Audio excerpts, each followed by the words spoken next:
বিসমিল্লাহির রহমানির রহিম। আসসালামু আলাইকুম প্রিয় বন্ধুরা। বন্ধু, তুমি কি কখনো নামাজের সময় অনুভব করেছো এক মুহূর্তে সমস্ত দুশ্চিন্তা, ভয়, ক্লান্তি সব চলে যায়? শুধু একটাই অনুভূতি থাকে, আল্লাহর নূর তোমার হৃদয়ে প্রবাহিত হচ্ছে। আজ আমি তোমাকে সেই রহস্যের দরজা খুলে দেখাবো। এক, হৃদয়ের আলো। নামাজের সময় যখন মনোযোগ আল্লাহর প্রতি সম্পূর্ণ হয় তখন হৃদয় আলোকিত হয়ে যায়। এই আলো কোনো চোখ দেখতে পারে না, কিন্তু অনুভব করা যায়। দুই, খুশু এবং মনোযোগ। শুধু অবস্থান নয়, মন, দৃষ্টি, শ্বাস সবকিছু আল্লাহর স্মরণে নিবেদিত হতে হবে। সেই সময় আল্লাহর নূর হৃদয়ে আসে। তিন, প্রিয় মুহূর্ত। হাদিসে এসেছে নামাজের সবচেয়ে সুন্দর সময় হলো যখন কেউ ভেতরের শান্তি নিয়ে কেবল আল্লাহর দিকে মনোনিবেশ করে।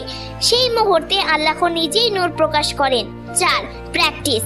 প্রতিদিন কয়েক মিনিট একদম মনোযোগের সাথে নামাজে নিমগ্ন হও। চোখ বন্ধ করে শুধু আল্লাহকে ভাবো, দেখবে হৃদয় আলোকিত হয়ে যাচ্ছে।